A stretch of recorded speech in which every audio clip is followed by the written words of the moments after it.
It's just so crazy to me that when the Rantanen trade happened, we were all talking about how stupid Carolina looked. And now, if Necas leaves Colorado, if he leaves for free at the end of the season, Tulsi looks like the biggest genius in the history of GMs. If the Avs come out worst of these three teams, I will lose my mind.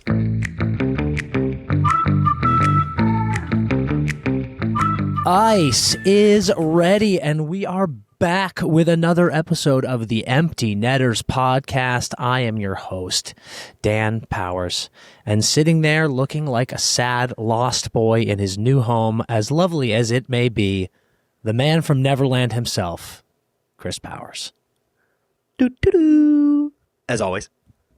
Come on, baby. That was gas. I don't even remember.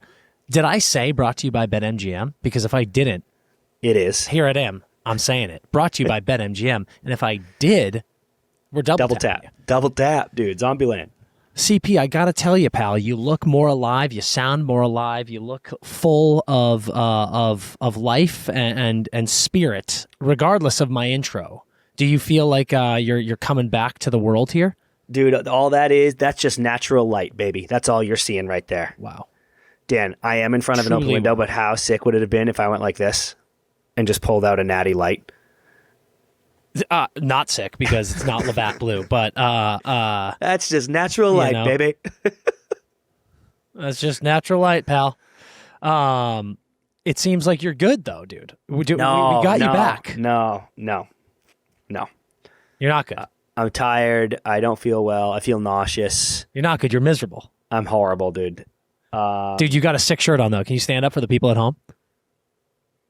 Look at the Netters Bear, dude. The Netters Bear tee slaps. I when we made that, it was in the middle of winter, and I was just in such a crew neck headspace. And now that it's summer, and you rocking the Netters Bear tee, I'm like, shit. Like that is cool. The move. I gotta get my hands on one.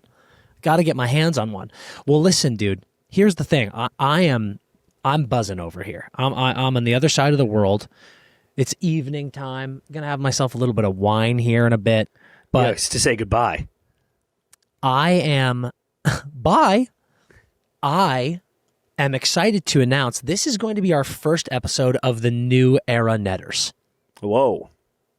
This is going to be the first episode of New Era Netters. So listeners right now, if you're listening, we had teased this during Hockey Talk several times. We had talked about it on the pod as well. We're in the off season, folks. Now, do the Netters sleep? No, you know that. We're still coming at you twice a week on the pod. We're going to continue to give you that weekly content. We've got happy hour every Friday. We're going to be doing tons more YouTube content, more challenges, more shenanigans, if you will, some ballyhoo. But we're going to be given some airtime to Not Ice in the summer. We're going to let the people in on some of the things that we've got going on in our lives. We're going to have more discussions. So don't worry if you are one of those poo-pooers and boo-hooers who have come into the DMs or tweeted at us and said things like, oh, I had to wait 20 minutes of a Diddy trial discussion to get to the Hockey Talk. Listen. We put chapters in the pod. We tell you where the good stuff is. If that's all you want is the Hockey Talk, you can jump ahead. But I'm here to tell you, strap in, get comfy, because CP and I are coming at you with just some raw, unfiltered Christopher Powers, Daniel Powers, chopping it up about life, about nonsense, because it's the off-season, and we're going to have some off-season topics. And I want to start y'all off with a full topic here. It's wedding season. Wedding season. You sandbagging son of a bitch. It's wedding season, pal. I just came from a phenomenal wedding. One of the best weddings I've ever been to. Shout out John and Thea. Unbelievable. Had such a blast. Beautiful, beautiful stuff. But I tell you what, CP, as you and I, we're going to reunite here in about a week or so. I won't lie, not enough time. Not enough time in between seeing you. I needed more time. Yeah. I needed more time off from your sick thoughts. But we're going to reunite here. We got a wedding this weekend. It is officially wedding season. So what we're going to do here on the Empty Netters podcast in Not Ice, we're gonna have a wedding season chat. I'm going to bring up some topics here about weddings. We're having some wedding talk, folks. Everyone who's listened to this podcast, you've been to a wedding. If not, you're going to go to one. I bet you have a few this summer. we are going to give you guys the true and comprehensive breakdown of what makes a wedding great. Because I'll tell you what, not only have CP and I been to more weddings combined than any one of you listening. We might have some wedding planner listeners, and you've not been to as many weddings as CP and I have been to. We are wedding professionals. We are literally the wedding crashers, but we don't crash because we get invited to all of them. Yeah, exactly. Truly all of them. One of the worst things that's ever happened to Alice and Sandra is deciding to love the two of us, because now they have to go to weddings all the time. And here we are. We've got it. We've got the playbook. We've got the answers. And we know what makes a wedding great. Agree, dude. Where do you want to start? I want to start at location. Location, location, location. Now, we're not going to go too specific here with things like what state, if you're in the U.S., what country, if you're a Euro person, or if you're trying to do a remote wedding. We're going to say the specifics of the location you decide on. So let's say you want to get married in England. Do you get married in London? Do you get married in the countryside? Let's say you want to get married in the States. Do you get married in New York City? If it's New York, are you getting married in Brooklyn? Are you getting married in Manhattan? Or are you getting married in Hunter, in Albany? Remote versus a busy, bustling area. CP, which do you prefer?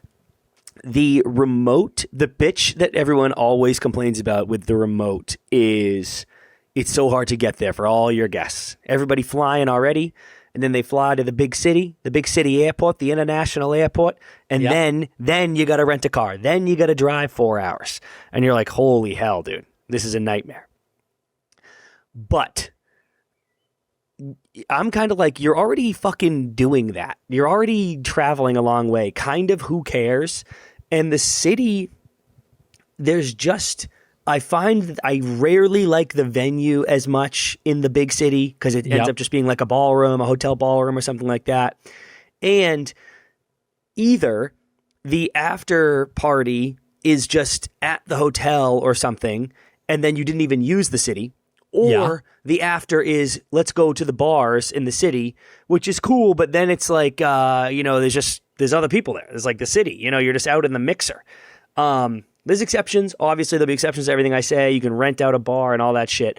But there's something to me about when you're in the middle of fucking nowhere and everyone attending the wedding is staying at the same place, and then everything just happens there. Yeah. And you don't even think, dude. You don't think. Just throw. And then it's like, bang, dude, after party, 6 a.m., CP still up. Thank God. Not getting kicked out of a bar due to state liquor license. Fuck that. That's how I feel. Listen, dude, you're on a roll. Now, I want to say very clearly, there's success to both. You can make it work. One of the best weddings we've ever been to, shout out Ryan Vopshas, Montreal, Quebec. Absolument. Beautiful. I don't know if that was a word. Listen, you can make it click. You can make it buzz. But I will say there's a lot of distractions in the big city. Also, as you said, everyone's spread out. I hate that. I don't like that. When it's like you've got four, you get married in New York City and you go, hey, here's the 5 hotels that are nearby I would recommend. 5 hotels. We're spread out across 5 hotels.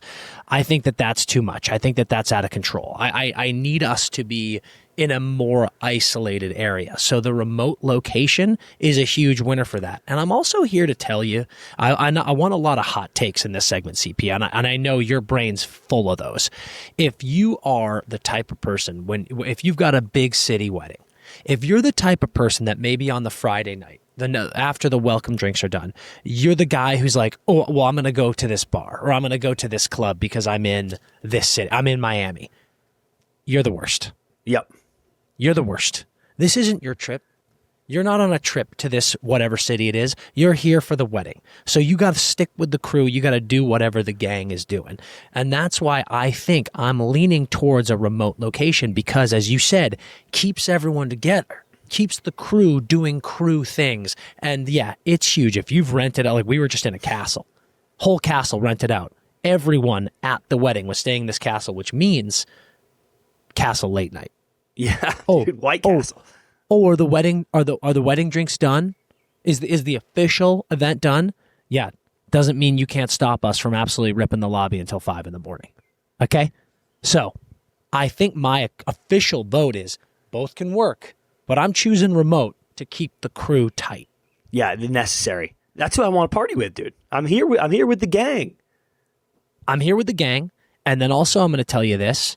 I think, and this is where I want your input, because we've been to several of these. It is so important. You got to hear me.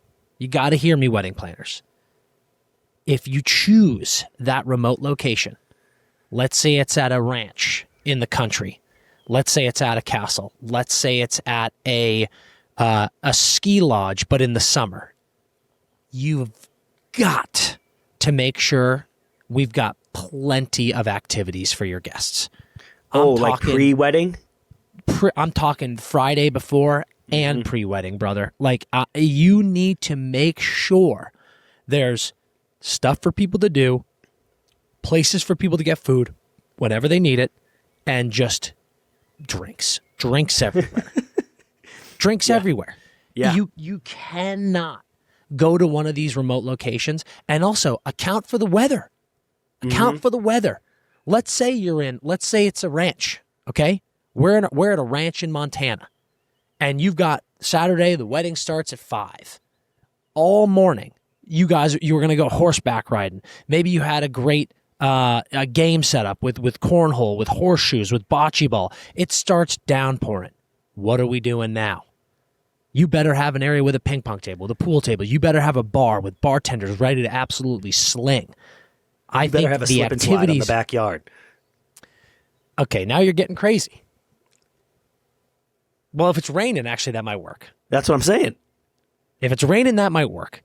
But I just think the activities list needs to be long and hard. And and hard. And challenging. You know what I mean? Like that's what I meant. No. I meant challenging games, hard games.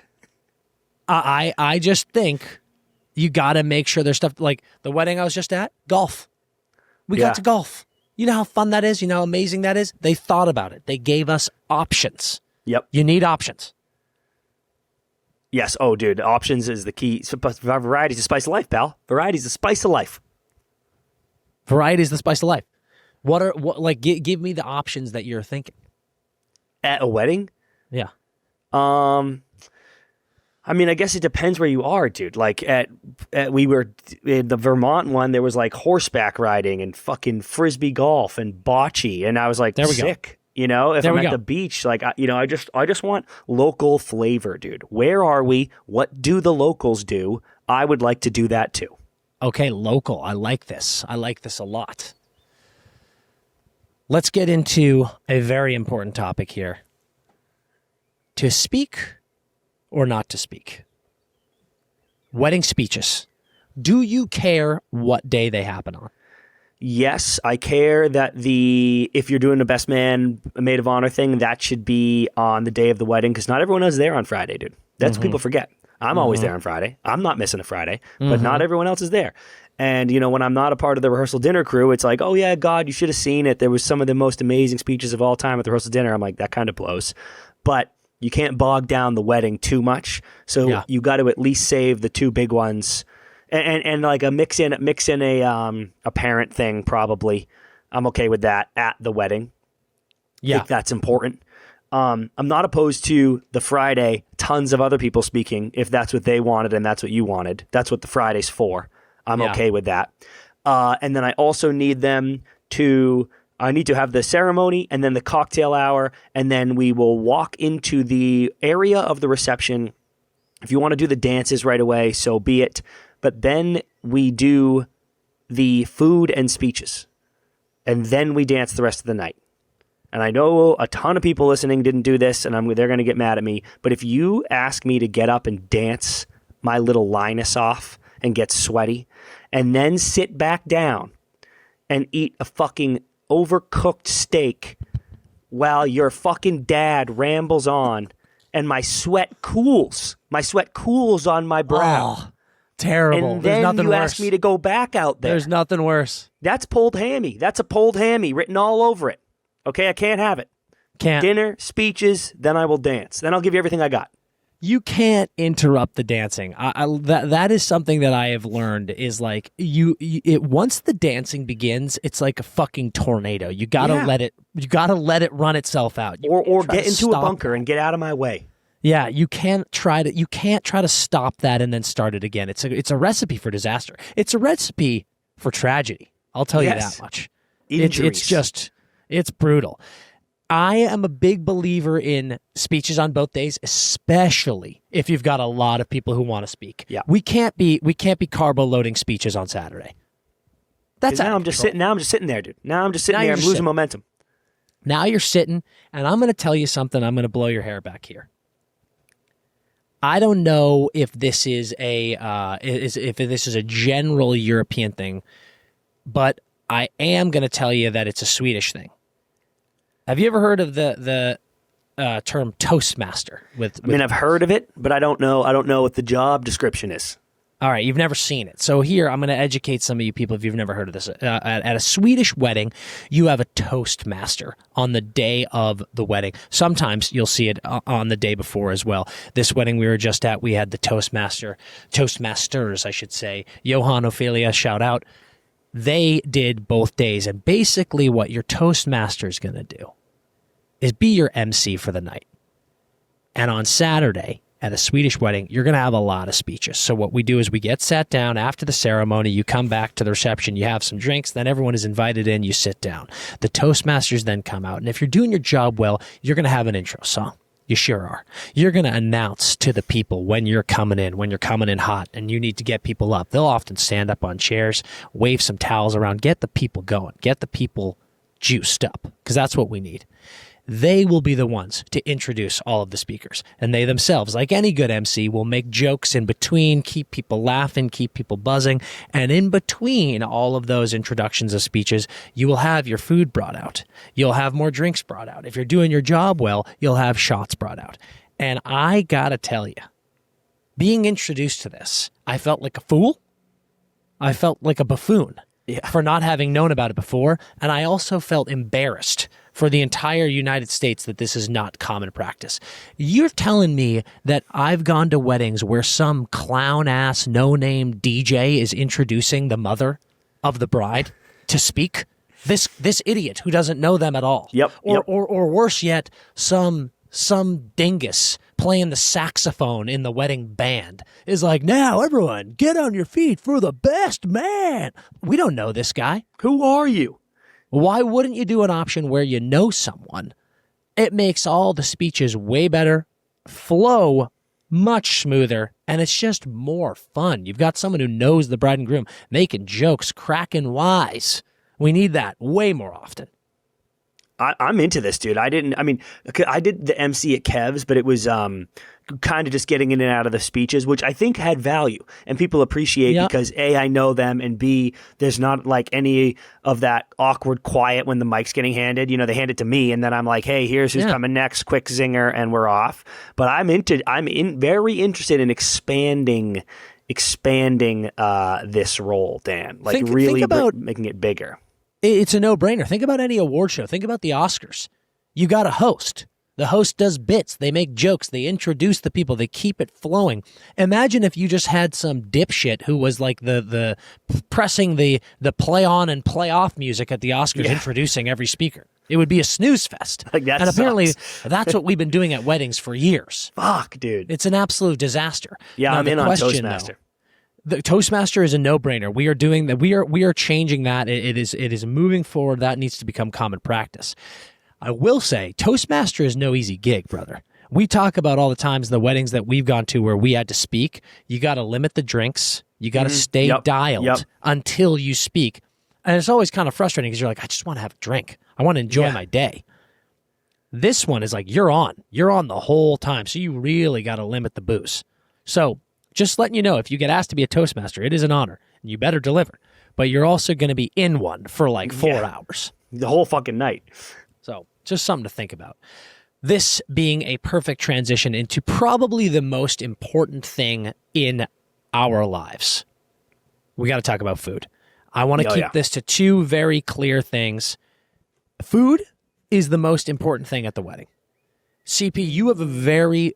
Well, I'm not sure it's the most important thing. I think it's literally the most... It's clearly not the most important thing, but I'll tell you what, when you're boozing and you're at the wedding, it becomes the most important thing. It's up there. Quick. It's up there for sure. Very quick.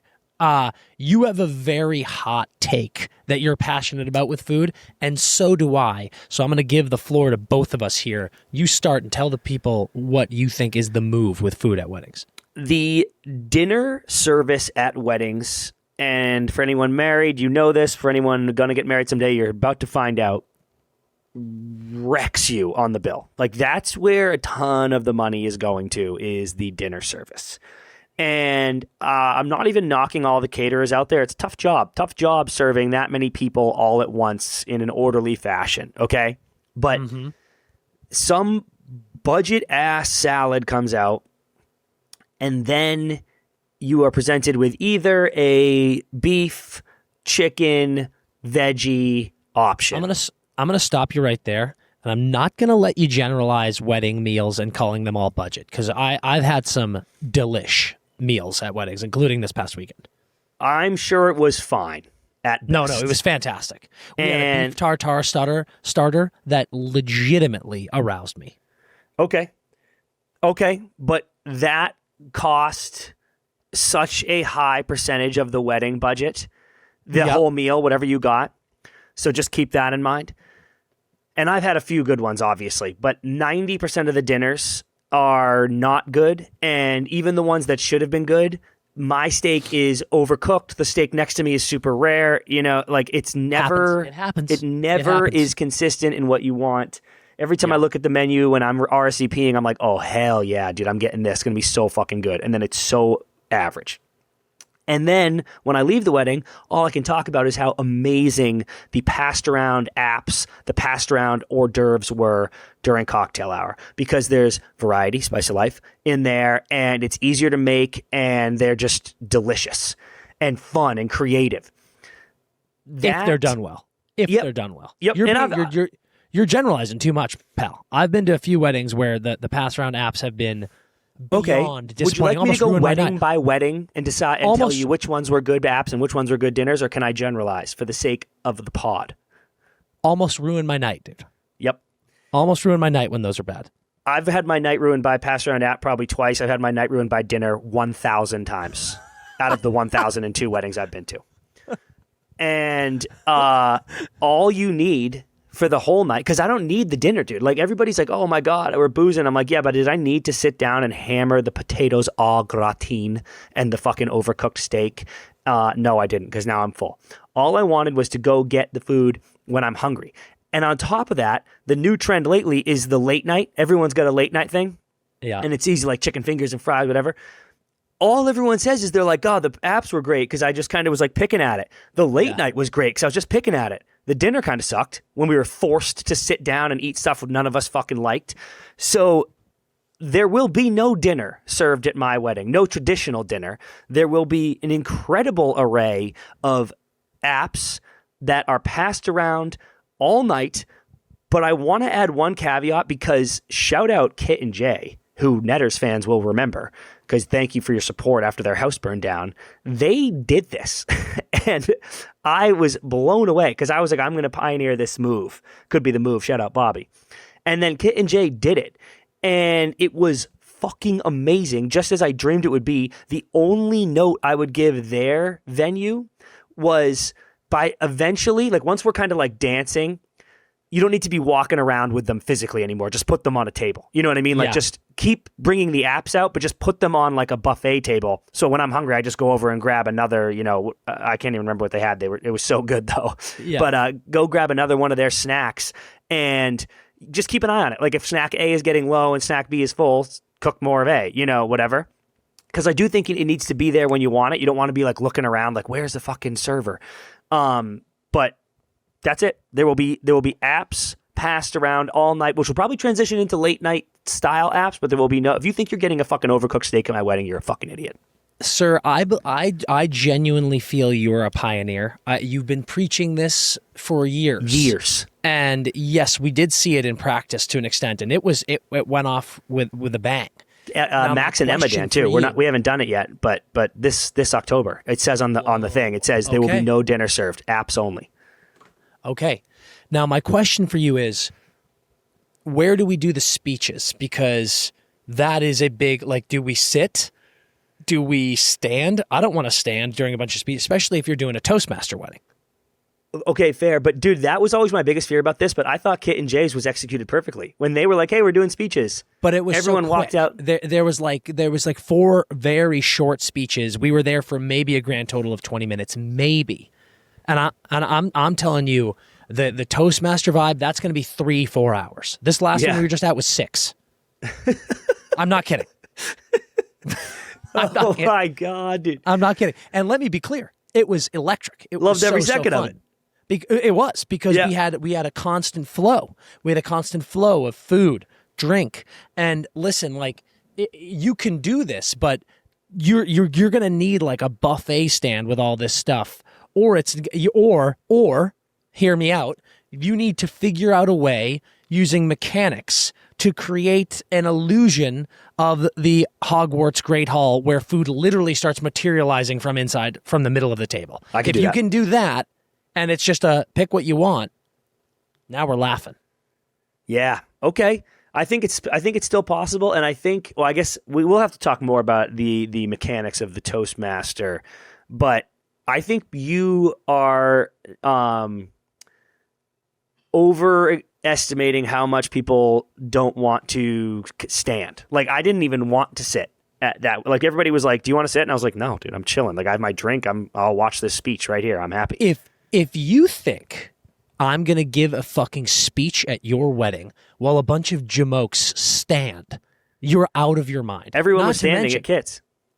Let's stop referencing Kit's wedding. Kit's wedding was the most lovely but non-traditional wedding that has ever existed. And there will be probably 4x the amount of people at your wedding than Kit's. Yeah, true. You gotta hear him in the back, Dan. Gotta hear him in the back. If you think I will give a speech, I will refuse, sir. I will refuse a speech. And also, if you have a Toastmaster, you can't have people standing. People need to be sitting. So I just want you to think about that. I want you to just swish it around, think about it as you plan things out, because people need to sit at your wedding. I will trade a Toastmaster and your speech for passed around apps only if that's what it costs. Happily, dude. Happily. I believe you. I believe you. But I'm saying that's not the trade. That doesn't need to be the trade. You can have only pass around apps, but it just doesn't need to come at the cost of sitting. Like, you're crazy if you think like the dinner and speeches portion of you and Sandra's wedding is going to be like fucking 30 minutes long. You're out of your mind. You're out of your mind. So I just want you to think about that. Now, I want to transition into my food take, and it's all about the length of accessibility. I have come to realize that late night food is like the most important thing in the world to me at a wedding. And I love your pass around apps take, but if we're going back to the remote location thing as well, you got to make sure there's food everywhere. A lot of these remote locations, like a castle, like a ski, like they don't have the infrastructure of like a huge kitchen that can serve 250 people at any given point in the day. So you got to account for that. You got to hire extra staff. Like, you've got to bring in a kitchen staff into this location, because if I'm stuck at a ski lodge in the middle of the summer and all they're used to is making pizza and chicken tenders for a bunch of ski bums, and all of a sudden I've been out playing golf or, ripping lawn games all day, and I come in drunk and starving on the Friday before the wedding or Saturday morning, afternoon before the wedding, and I want some food, it's got to be better than, a ski lodge burger. Yeah. So that needs to be considered. But then more importantly, at the wedding itself, I just came from one. Another Swedish tradition that is, I almost don't even want to say this out loud because I don't want people to get a hold of it, because it's so amazing that people are going to know. Dude, both Swedish weddings I've been to recently, it is like classic Swedish tradition, boiled hot dogs at the end of the night. Huge pot of boiled hot dogs with crispy onion toppings. You can put ketchup, mustard, relish, whatever you want, onions, but crispy onions on top. Dude, I gassed like 5 hot dogs in the last 30 minutes of the wedding. And it was just so clutch, man. So like the sick. night is over. It's 3 a.m, 4 a.m. All of a sudden, someone brings out a massive tin and a massive pot of freshly boiled hot dogs that you can just make however you want, a la carte, sir. Incredible. Another one. We went to that Montana wedding, and there was literally an entire room dedicated to a cartoonish table with the best drunk food you've ever seen. There was literally a cheese fondue, like a nacho cheese fondue setup that you could, I was dipping chicken fingers in that. Yeah, There were that's sliders. There was mac and cheese. There was buffalo wings. It was like your dream of bar food platter at Like, the why, wedding at why like do 3 I in the morning. need a dinner before that? Like, I just need hors tell you d'oeuvres, and I'll then tell you why. I need I'll tell you that why. late night. Well, no, dude, but that's the thing that you keep forgetting. Your version of hors d'oeuvres is like 5 hours of hors d'oeuvres. Like that's what I'm saying. But that's the dinner. You don't realize that they're one and the same. If your pass around apps was all you had and they stopped when normal pass around apps stop, now we've got a nightmare. We're living in hell. People too drunk. The reason you need the late night food is because we're on a marathon here, pal. We've been drinking for like 9 hours. You need the pass around apps. You start the day with a little bit of bubbles, a little bit of champagne. Then you need the pass around apps to settle the bubbles. Then you get dinner to have while you're drinking your wine, while you're cheersing all the toasts. That balances that out, so you're staying on an even keel. Then you start gassing. Yep. Then you hammer. Then you hammer the accelerator. I'm talking tequila shots. Yeah. I'm talking espresso martinis to get the blood flowing again, to get you back on the dance floor. Now we're just ripping straight vodka sodas, straight tequila sodas, maybe a little bit of lemon in there to get the legs all wiggly on the dance floor. Yeah. Then after that, you're telling me that you couldn't use a plate full of chicken fingers? That's why you need the That's late why I night. need it. That's when I need it. That's why you need it, pal. That's why you need it. Now, let's finish off this wedding talk with 2 big ones. One I think you're going to really disagree with. Quickly, DJ or band?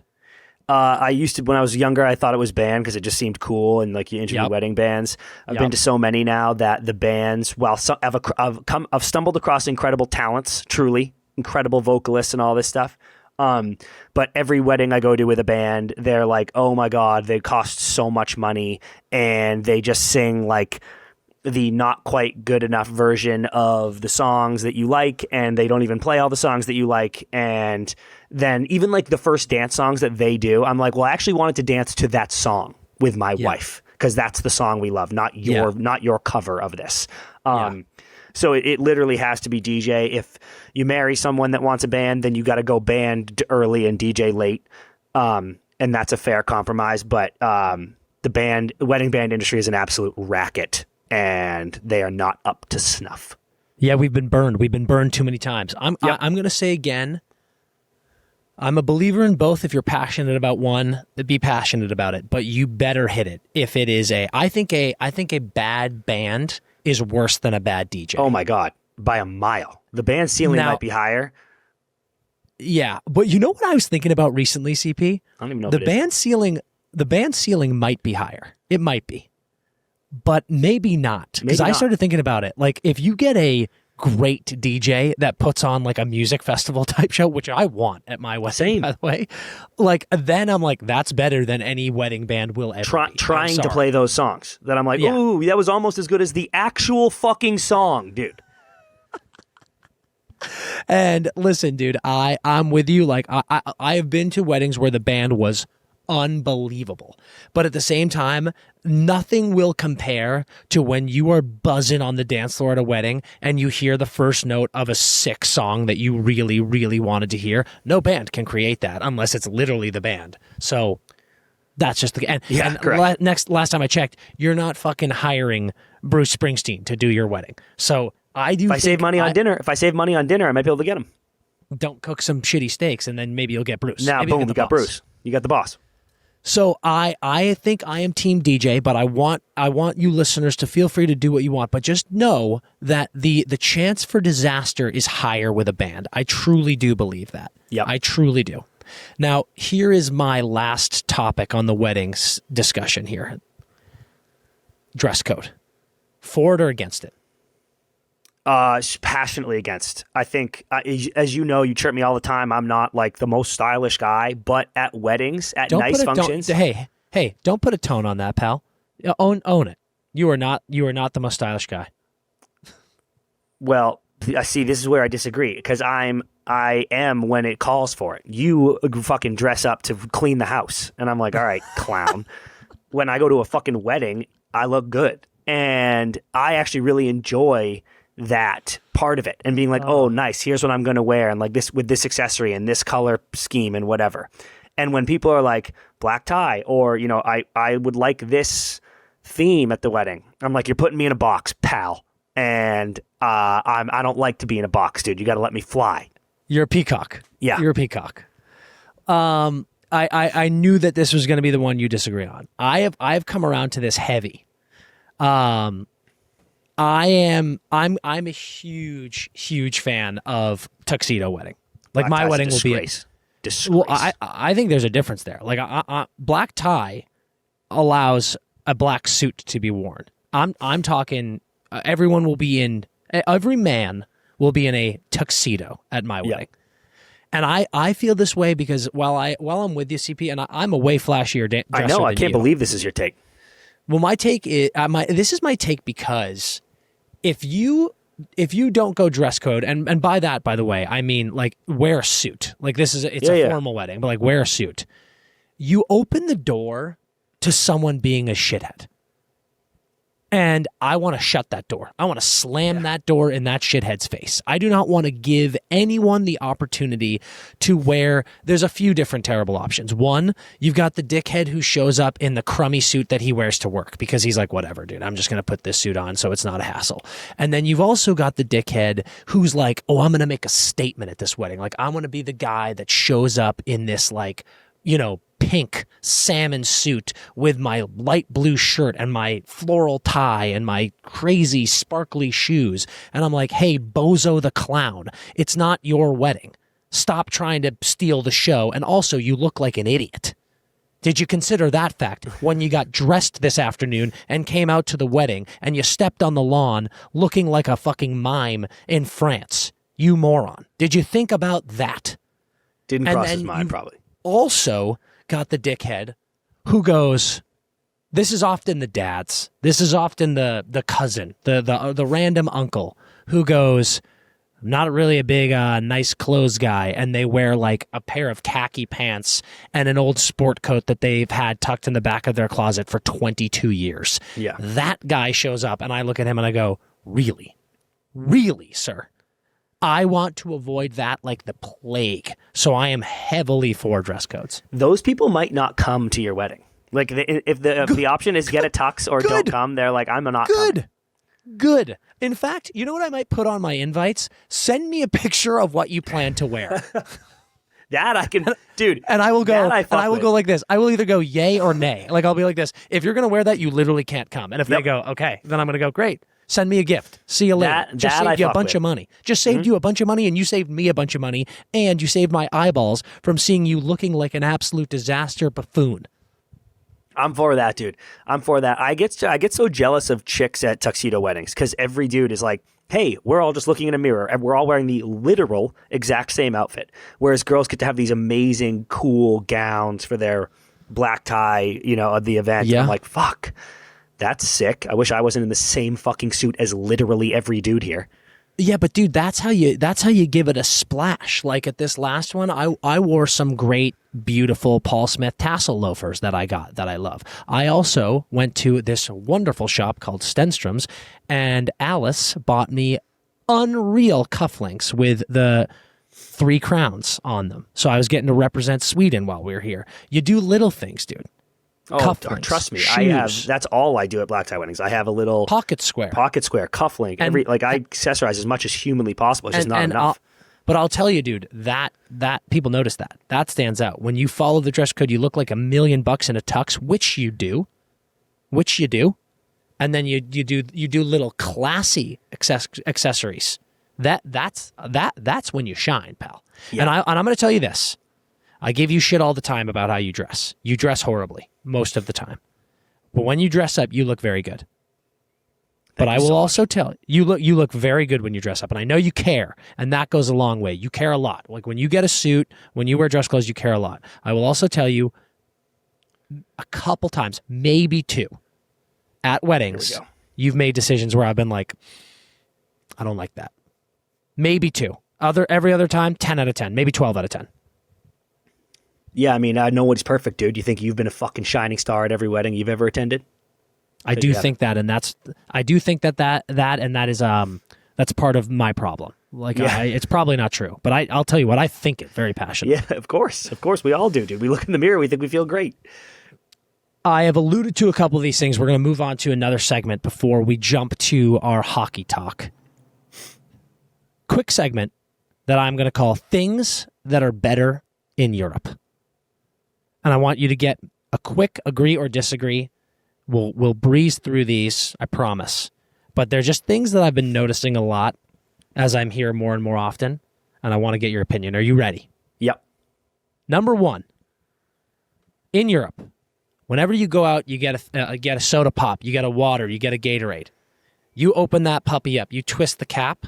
The cap is attached to the bottle. It like flips open like this. It's attached by a little piece of plastic, and it's attached there so you never lose the cap, and then also you don't litter the cap more easily. Thoughts? Hate it. Annoying while I try to drink. It's not annoying. It gets completely out of the way. It doesn't touch you at all. Not in the way. Hits my mouth, hits my nose, hits my cheek. Also, I don't litter. Dumb. Have you... two questions. Have you actually ever experienced this? No. Okay. And... So everything you just said is invalid? No, I assume it would hit all those things. Are you going to give this a chance?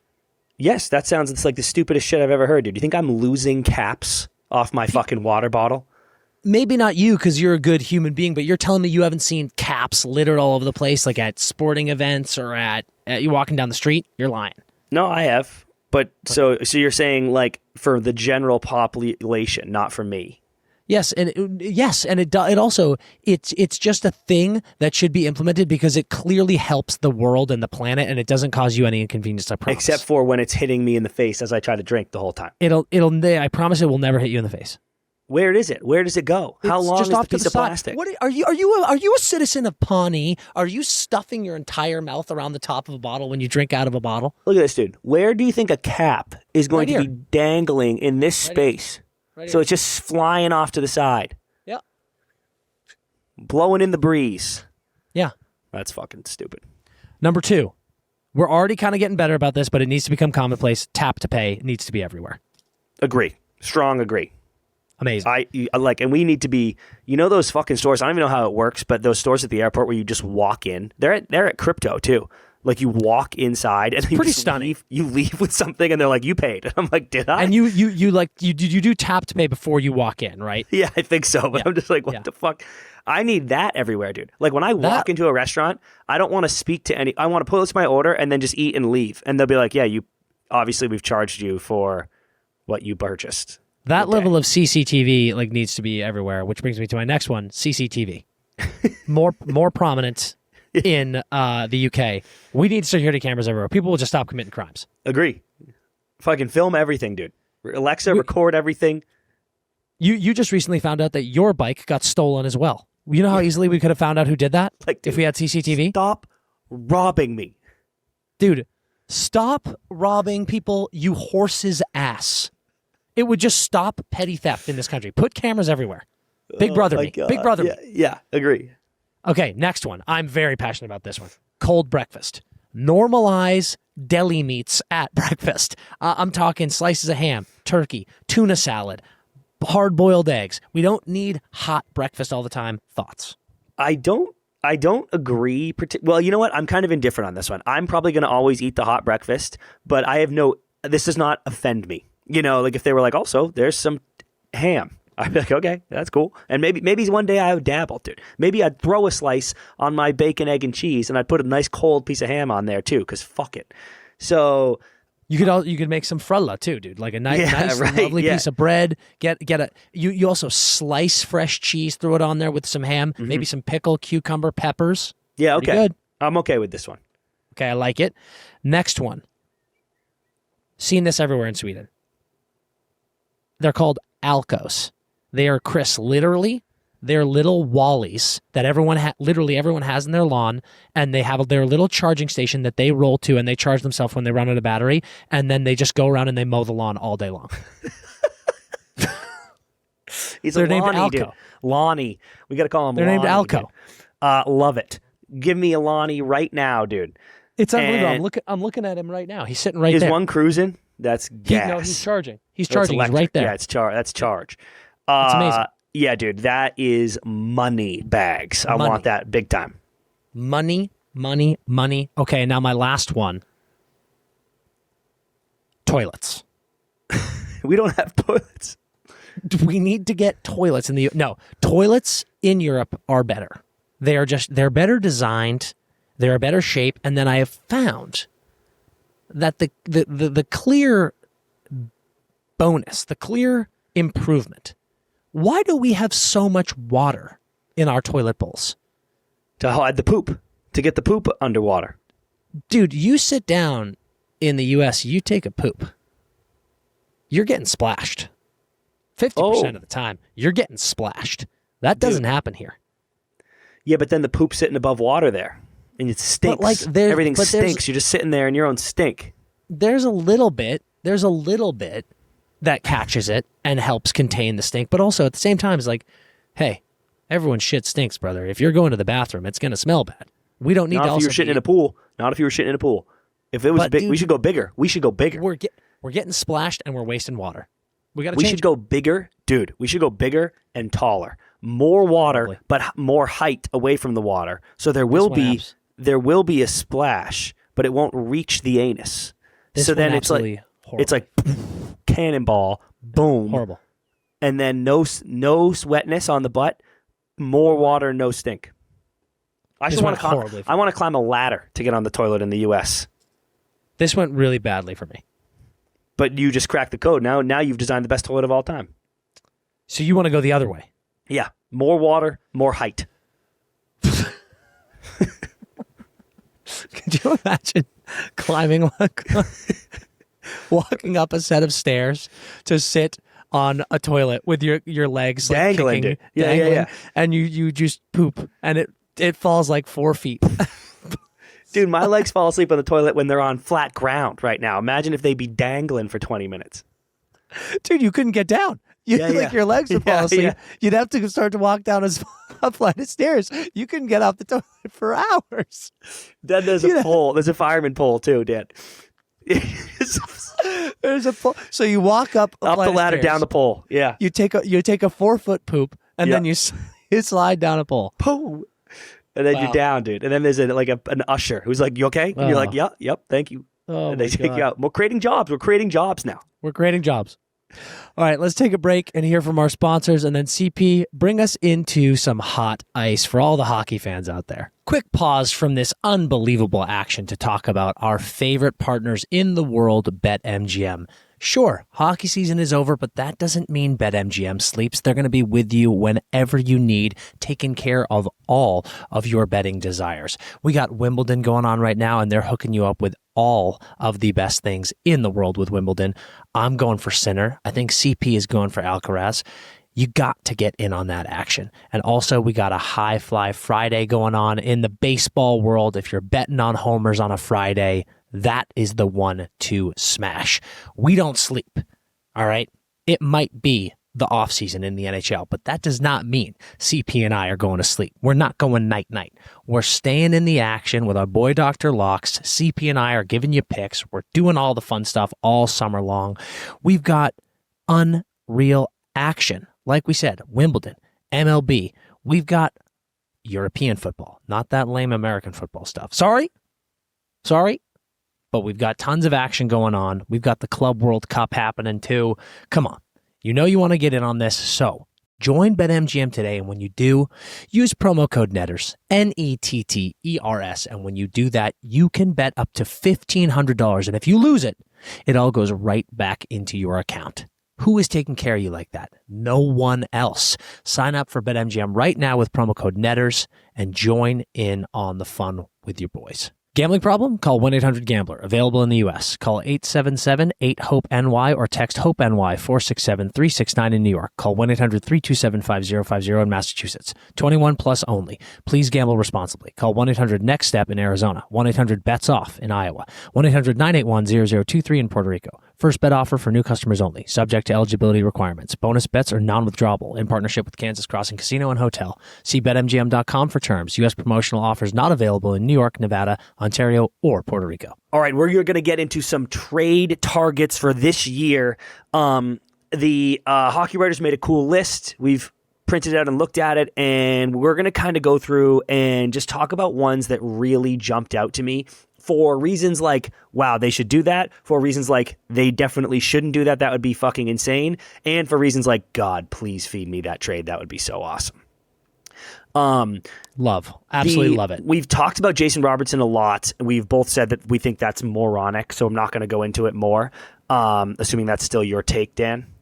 I think so, man. Like listen, if you're another team, should you have Jason Robertson as a trade target? 100%. But I just think it's so stupid because for whatever reason, this has become a narrative.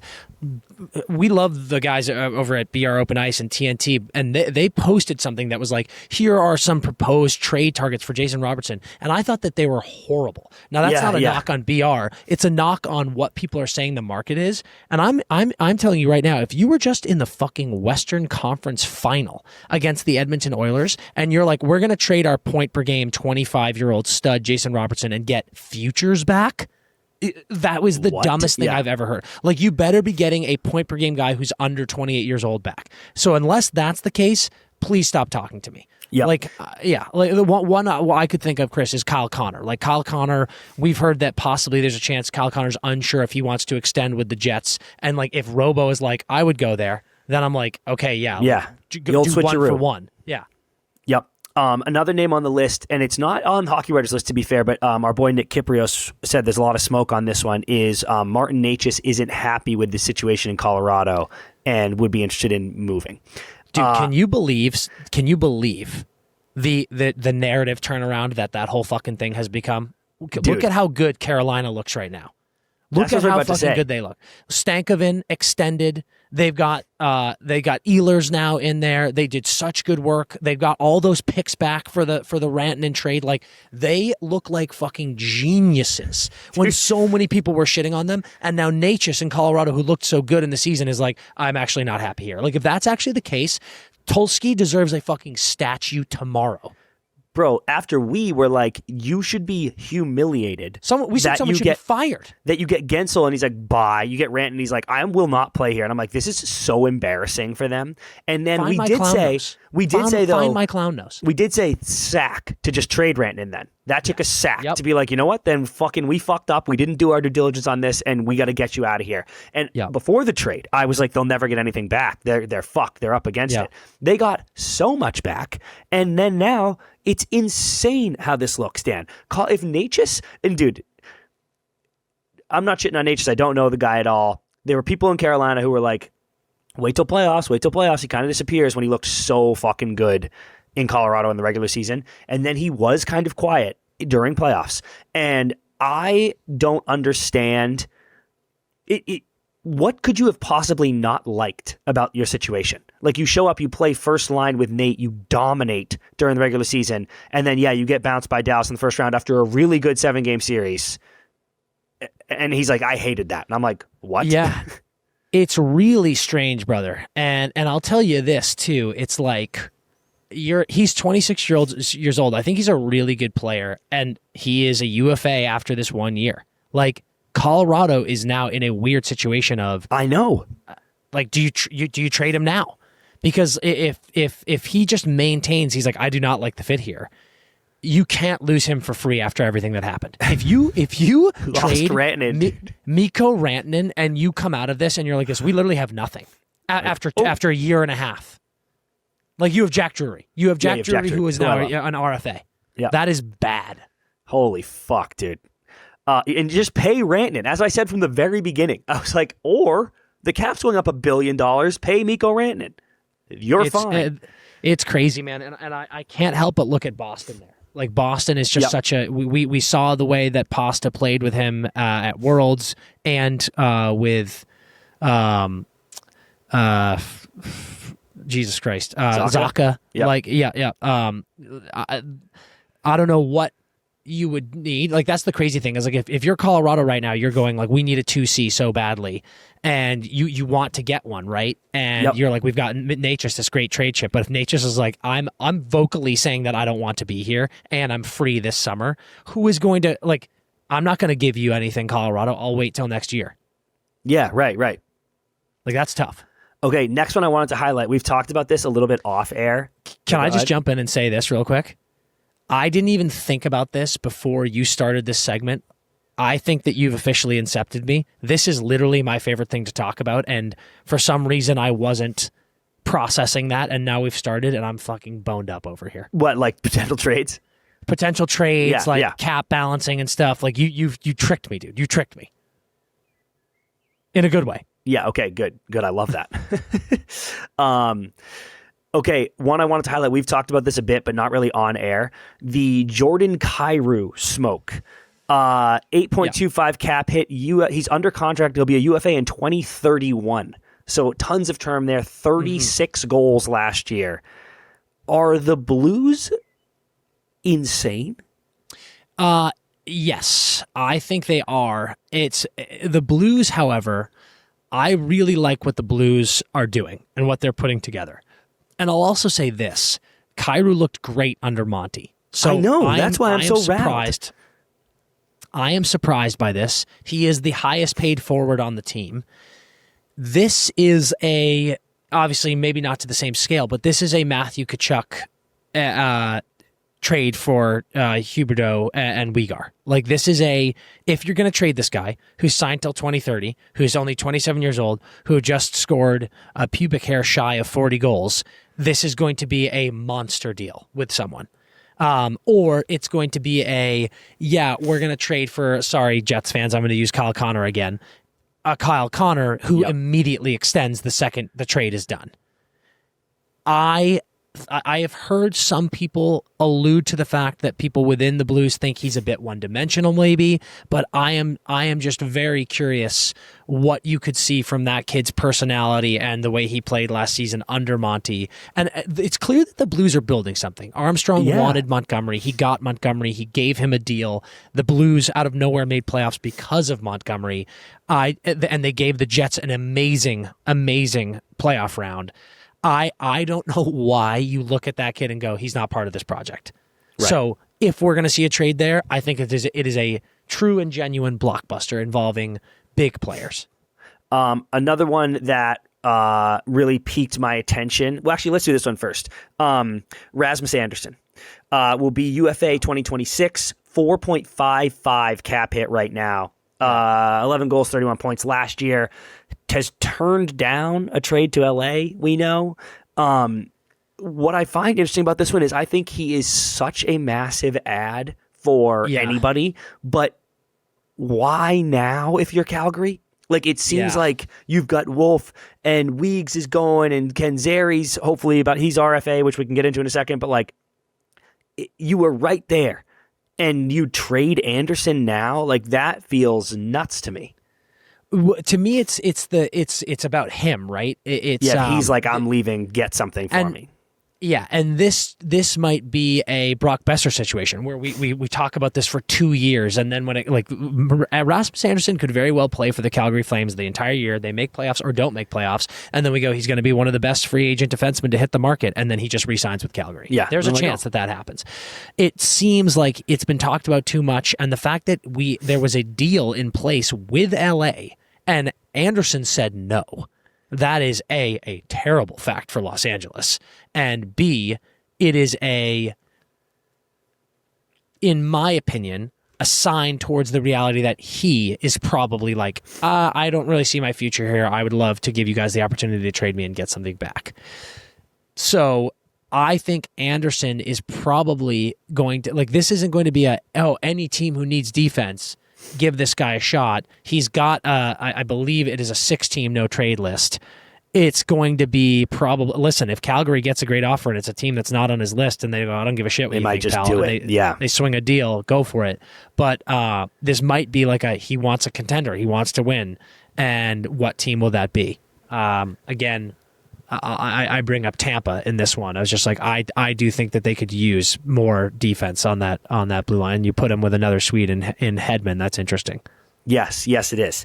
Okay, also on the list that I thought was crazy, just because, can you imagine? Jonathan Marchessault, UFA till it'll be UFA in 2029, 5.5 mil cap hit, 21 tucks last year, quiet 21 tucks after the slow start for all those boys. He's just such a great player. Like, he's always going to get you goals. With incredible playoff experience and performance. Got a Conn Smythe, you know? If Nashville were to just blow it up and be like, whatever, dude, get him out of here. And I think he's 34, but Marchessault at 5.5 is so manageable. And like, that is a super interesting one for me for a playoff team looking for middle six scoring. Yeah, and can you remind me of his term? It's how many more years? He was not UFA till 2029. Yeah, like, you should want him, right? I think that's so. A guy that you should want. He'll regress a little bit, but like, you're telling me that's not valuable in the playoffs, and then let's see, it'll be 2026. So then you probably have him into the next year, and then maybe you're like swinging him at a deadline when he's older, or who knows. But I still think that at 5.5, I thought his ticket was so much higher. So when I was like, oh yeah, I saw his name and I was like, that's insane. And then I saw the AAV and I was like, actually, with the cap going where it is, that's fucking a drop in the bucket, pal. No doubt. And if you do that, do you think if you're Nashville, you blow it up, or is he a one-off? I wouldn't trade him, and I am delusional in that I'm like, they might be okay. Like, sometimes it just takes a year for those guys to gel and figure it out. They were all playing better at the end of the season. But if you do trade him, I do think you're in not a complete blow it up, but you were in like a massive pivot of like, well, this didn't work, so let's try to move on the fly and build around some of the young guys on our goalie and flip. Yeah, I think you got it right. Like, I'm like, sorry, I'm just thinking about that team. Like, it feels like such a tail tuck, but maybe it's not. Maybe it's like listen, dude, this didn't work. Let's restart. Yep. Okay, and then the last one I want to highlight, because there's obviously the Pitt guys, Raquel, Rust, Carlson. Like, those are going to be super interesting. So much is going to happen in Pitt. But I was actually talking to Parker, Witherspoon, when he got traded to Pitt, and I was like, dude, congrats, that'll be fun. And he was like, I'm so sad to leave Boston. I loved it there, but learning from EK and playing with EK will be epic. And I was like, totally. Yeah. And then they're going to be like this, traded. And I'm like, sorry. But this one, Dan, Jared McCann, 22 tucks last year, coming off 40 a couple years ago. UFA 2027, 5 mil AAV. I think it's a dagger if the Kraken trade him, because like your whole issue has been like, you can't score, and like, he is your best goal scorer by a mile. But that is a massive piece at that price for somebody. Yeah, like, that would be a fucking huge pickup. No doubt. To me, he's got to be untouchable unless you guys are just fucking Stinkville again. Yeah. Unless you are just going to miss playoffs again and look very underwhelming, hold on to him. Because that's, to me, Chris, that's a clear, he will go somewhere with a great center, and all of a sudden he's just buzzing, and you're like, God damn it, dude. So, I would say try to hold on to him. Yes, which they should, but that would get me boned up, dude, if he went somewhere. I mean, I love Seattle and I want them to be good, but that would be a really interesting move. It would. That's a great one to bring up. Everybody go check out the Hockey Writers. There's a cool list of a bunch of names, but those are the ones that really caught our eye. Dan, do you want to rip some RFAs remaining? Yeah, please, because I think the remaining RFAs are super interesting. Number 1, Luke Hughes. Not much to say, I don't think. Not much to say. I think the big question here, we actually discussed this. If I can look at the Devils situation, it seems what's been super interesting is it seems like and I'm sure we'll get into this as you bring up a couple of Ducks here. The goalie standard has turned into this 8.5 number, right? Yeah. We've seen it with so many goalies. I think it's 8.5, 8.25. It's like Sway and Otter and Ullmark are all on 8.25. Yeah. We've got Hellebuck on 8.5, Demko on 8.5. It really has become like this number that these like starting goalies get. And then we've also seen this 9.5 number come around a lot with defensemen.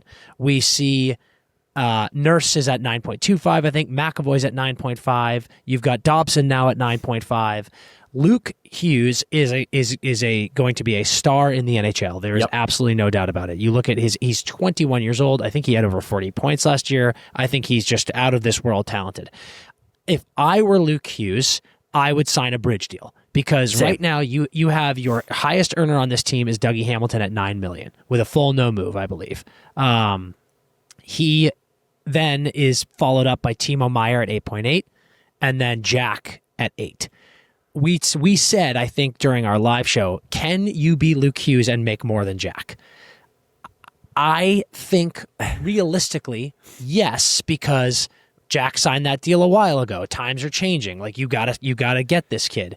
However, if I were Luke Hughes, I would probably sign like a 2x7. And just be like, get me, get me a fat deal. But then again, dude, Jack is signed until 2030. That's what I was going to say. That doesn't even help the Jack problem. Yeah. No, like he ain't going anywhere. You just sign more, dude. You sign for more and go, sorry, Jack. Yeah, like do you sign a 4-year? You're only 21. Maybe you sign a 4-year bridge at 8, 4x8. Then you're making the same. Then both of you get paid on the same day.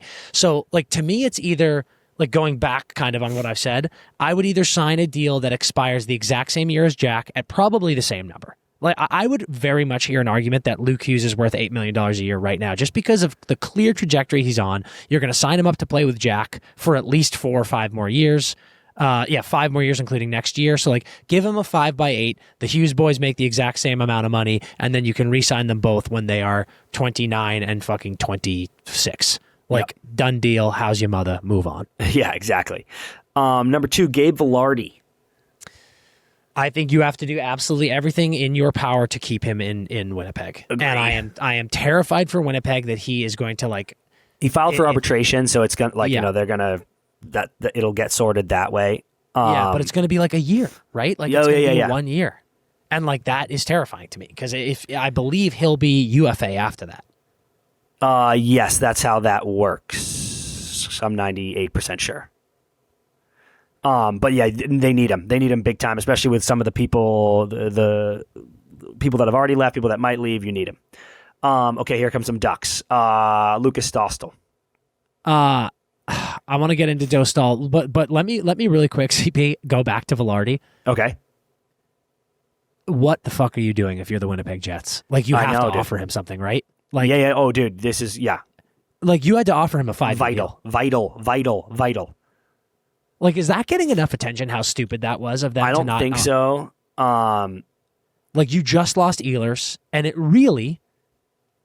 feels like it wasn't even on the table for him to come back. Now you've got this Kyle Connor possible situation, and now you've got this kid, and they have a ton of space. They got like $20 million in space. So I'm like how do you not offer that guy term? Yeah, that's crazy. He's 25. Yeah. Going to Dostal, I said this is a no-brainer. You're bringing him back. He is what is he, CP? 25 or is he also 25? 27? Also filed for arbitration. Dostal to me is the most obvious. Like I understand if you are not ready to give him 8 years because he hasn't really totally. He's like Sway. He hasn't had a full season where he's the absolute guy.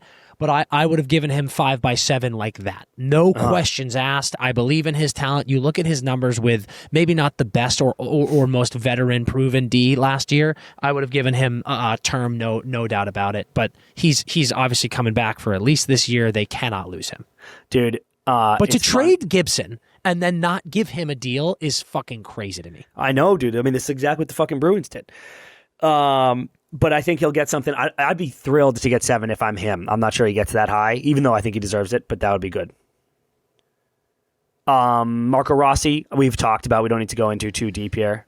Yeah, I don't get it. I think he's going to get traded. What is has he filed?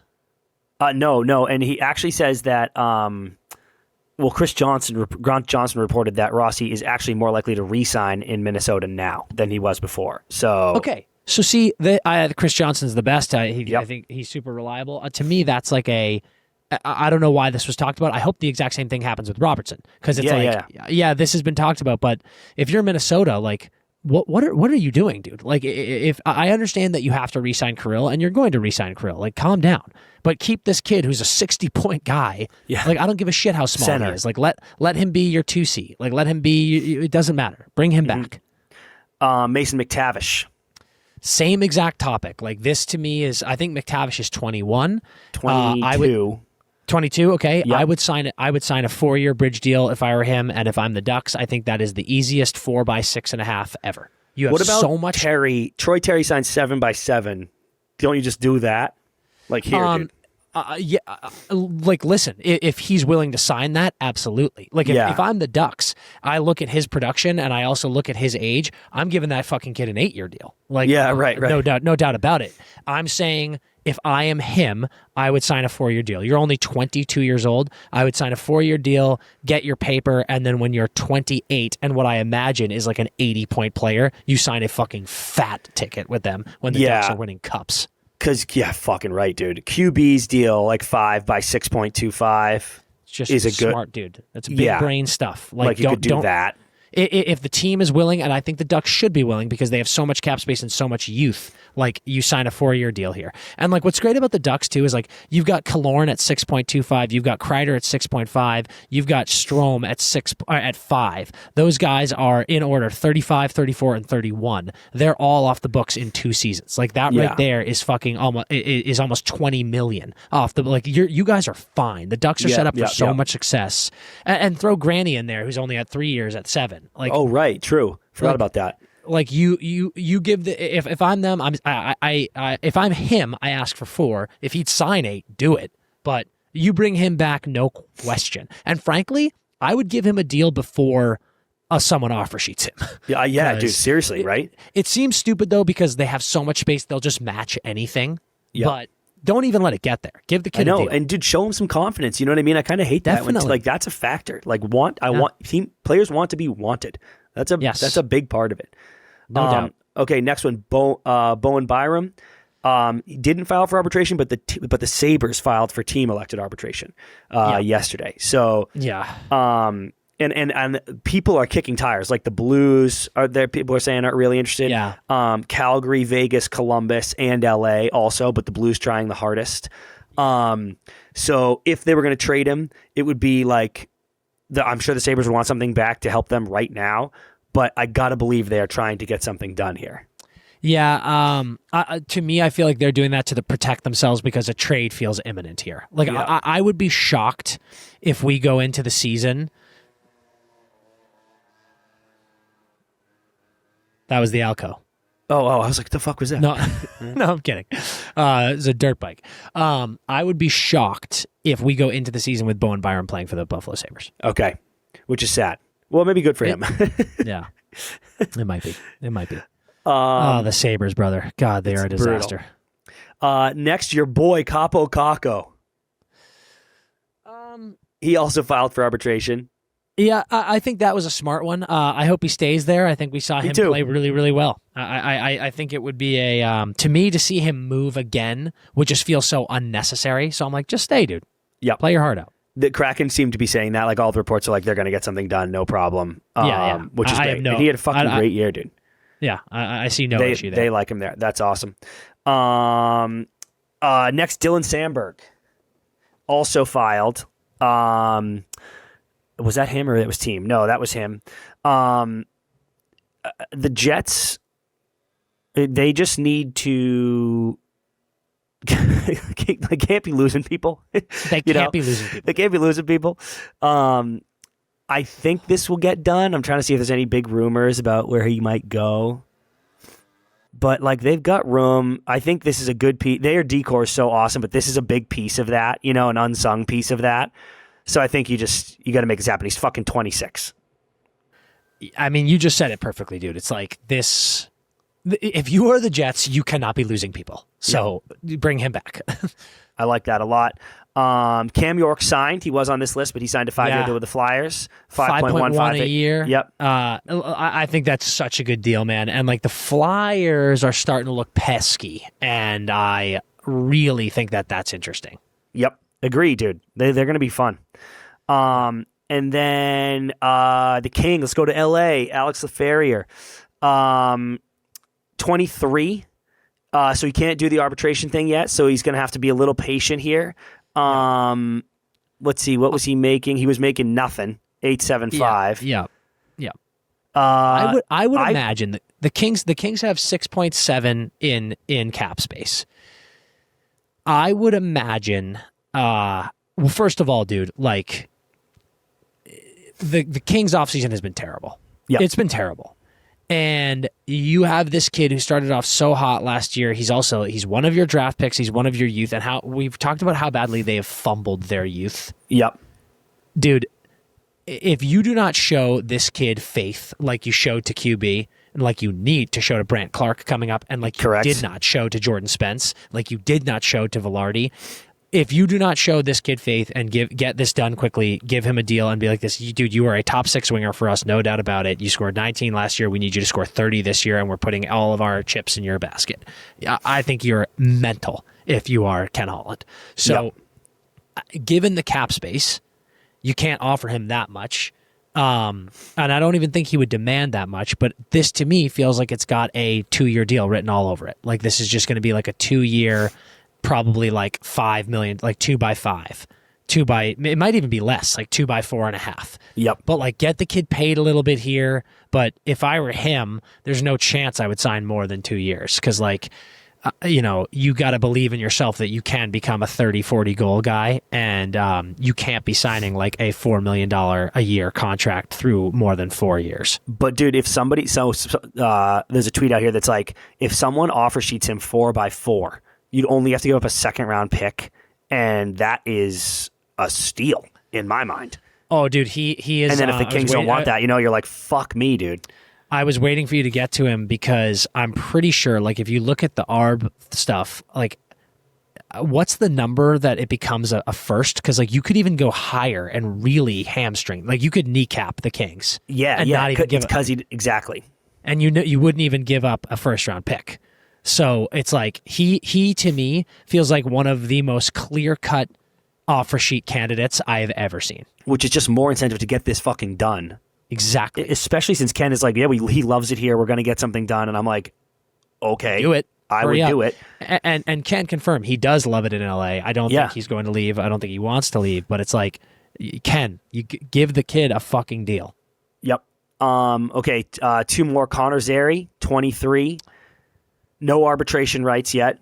Yep. I'm surprised this one's taken long too. To me, he feels like, friend of the program. He's been on the pod. He says all the right things. He's happy to be there, wants to be there. Get him paid.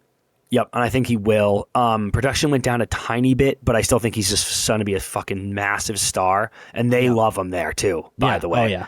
All the Flames boys we've talked to. So that would be good.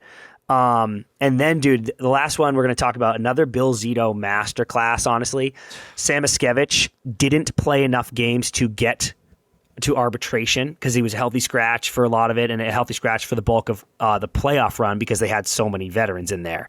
But this is what I meant to say. He didn't even play enough games to be offer sheet eligible because a 2.2x4 would have been tough for Florida to match considering what they've done, which was also a masterclass bringing all their guys back. But now you can maybe get him for one by one. And then because Maurice loves him and they're like, dude, he's going to be a star for us. So it's like, what the fuck? Yeah. No, it's going to be a classic Zito. Like he's just going to come back on the most team-friendly deal ever for the season, and it's just going to be perfect for everyone involved. Insane, dude. Yeah. So there's some more big ones. I'm interested in Evangelista. I'm interested in Devin Levi. Some other big ones out there, but those are the ones we wanted to highlight. Still some action, dude. Still some action left in the in the July contract season. Yeah, absolutely. We're going to see some good stuff here. All right, I need to talk to you guys about True Classic because I am obsessed. Okay, it's not just the fit and the fabric. It's the way the True Classic clothes make me feel, genuinely. I feel like I look my best and I can do whatever I want with confidence, cruising around town because they got me feeling right, feeling amazing. Okay, it's a great price and they've got everything. You know, I feel like I heard about them through the jeans, and I have a couple pair of jeans. They're awesome. Truly, they're great, and they're kind of, you know how fashion, man, fashion's always changing. What does Zuckerberg say? Facebook's like fashion. It's never done, never finished. True Classic is kind of already moving away from the super skinny jeans, which I had, but I don't want to go all the way baggy now, and True Classic has that right down the middle, perfect fit around my leg, kind of tighter up the quad, but a little bit less tight down low by the calf. But honestly, it's the t-shirts for me. They are so soft and so comfortable. And I'm tall. You guys know I'm a tall guy. They have the right length to tightness ratio in like chest and arms that I have been searching for forever. DP gives me such a hard time always because when I find a shirt that fits, it's never quite long enough. You know, every time I reach up, you can see my waist. I feel like I have to go to the big and tall store, but True Classic, they have the length that it's like, and it's not like a tuck-in dress shirt length. They're perfectly sized. Wags wears them too. They're perfectly sized t-shirts, so soft, so comfortable that it's a game change for me. They are my going out shirts. They used to just be my hang around shirts, and now I'm like, oh, find me the True Classic. They have all these amazing colors, and like that's what I'm wearing to the bar. Okay, it's tailored where you need it, relaxed where you need it. It's just really special. I am, like I said at the top, I'm obsessed. So I want you to get obsessed too, and I want you to try them out. They're at Target, they're at Costco, but if you go to trueclassic.com/netters, that's NETTERS, we can get you hooked up while you upgrade your wardrobe. All right, let's wrap up this CP. Let's hit a beer league hotline, and then let's hit a nice, juicy blind ranking. Wags, give us the beer league hotline. Dude, first of all, do you guys like where I'm at? Yeah, where almost are like you? this nice. It's out back of the office. That's I didn't know we had I that. got kicked out of the conference room, so I had to come back here. Yeah. I didn't know we had All right. that sign up there. That's sick. You guys ready? Yep. My league plays on Thursdays, and they made us play a game on July 3rd this year because they didn't want to deal with pushing out the end of the season 1 week for the makeup game. Obviously, a lot of us were out of town, and the rest of us just didn't want to play as we were gearing up for the holiday. We were told if we didn't show, we'd forfeit. So we called the other team captain, and he said his guys didn't want to play either. We called the league manager with that update, and he said if neither team came to play, he'd mark us both down for forfeit losses. Does this guy hate America? Yes. Dude, Listen. I don't think this is possibly a hot take because, listen, I love getting out to the rink on a weeknight. Breaks up my week, gives me a little exercise. It's amazing. I don't even like when there are any games on the holiday week. So like, let's say if the Thursday was the 4th, obviously the Thursday league is off that week. But Yeah. I'm like, if you're the Tuesday league on July 2nd, I'm like, I'm not playing, dude. It's this week is off. Damn, like our soccer league played this past week on Tuesday, and I'm like, and we forfeited. And I'm like, dude, no one's here, bro. It's the fucking holiday week. And I'm not saying all work should be canceled, even though that would be gas. But I am saying the recreational sports, when we are within 48 to even 72 hours of a fucking national holiday, the games are off, dude. Fuck you. CP, no one disrespects national holidays more than rec league sports managers. It's insane, bro. It's crazy. I'm pretty certain that our Wednesday beer league plays the Wednesday before Thanksgiving. Like, they actually send out an email and they're like this, hey, are you guys good? And we're like this, am I good? Are you a nut house person? What is wrong with you? I cannot believe that just the way that beer league managers spit in the face of people's holiday time. It's remarkable. We have had emails go out on December 21st before, being like, "You guys are good to play, right?" Yeah. And I'm like, "Are you mental? Are you and like that actually week a mental between, patient?" dude. Like sometimes Christmas is like a Sunday and then New Year's is a Sunday, so that Wednesday in between, they're like, game. And I'm like, game, dude? No. We played on this Wednesday, Dan. July 2nd, there was a game that we missed. And I'm like, what? No one wants this, dude. I play 48 weeks a year, literally, basically. You know, I'm like, I'm always here, dude. I'll take off the holiday weeks. Thanks for coming out. It is true straitjacket behavior, the way beer league directors think that holidays don't apply. Doesn't matter. Doesn't matter if we're rubbing right up against the nation's birthday. You are going to play beer league at 10:30 p.m. and you will like it. I'm dying to know if they went or not. Like this team, did they both not go? I hope they both went double forfeit. And then tell me, DM us back. Tell me what league you're in, and I will verbally, not physically, verbally assault this league manager via DM to make sure you guys get that win back, because this is some bullshit. I mean, listen, we all love beer league, but if there's anything that this particular hotline caller can show the world and this message we can get to beer league directors, what are you doing? Like, I understand that you guys it's like a money thing and blah, blah, blah. We cannot be playing this close to holidays ever. Whatever holiday it is, it can be fucking Valentine's Day. I don't care. You just can't expect guys to show up during the holidays. It's ridiculous. If there's a holiday that week, we're off, dude. We're off, period. It's probably the fucking late game. Do they probably have the 10:45, July 3rd? Absolutely ridiculous. Double forfeit. Fuck you. Absolutely ridiculous. All right. Now we're going to get into a Bauer blind ranking. We're doing Bears. Blind ranking Bears. I love this, dude. I love it. Bears are one of my favorite things on earth, just like the Bauer Twitch. So Wags, hit us with some Bears of your choosing, my friend. Pooh Bear. Haymaker to start. Haymaker. Dude, for the quotes alone, for the no pants vibe, no, I almost got inappropriate, but for the no pants vibe and for the quotes, for the friendship, for the wisdom, for the honey. Man, I don't know. I don't know that I can go lower than 2 here. I really don't. Bang. Really? I don't even, like, he's poo. You're right, dude. Like, he's poo, dude. He is poo, but my heart can't give up the 1. I would rather hold out, and I would give I would rather hold out, and I'm not going to say who I'm holding out for. Oh, I know. I was like, what are you holding out for? But now I know. I would rather hold out and end up having to give the 1 to fucking Huggy Bear. The Huggy Bear. Lotso Bear. Huggy Bear's kind of sick. I would rather I bet Lotso. I would have to give I would rather have to be forced to give the 1 to a villain like Lotso Bear than give up the 1. But I think we can give him the 2 here and we're going to be okay. Okay. This is risky. 2. It's so risky. This one isn't an actual physical bear, but he should be considered a bear. Bear Grylls. Sick.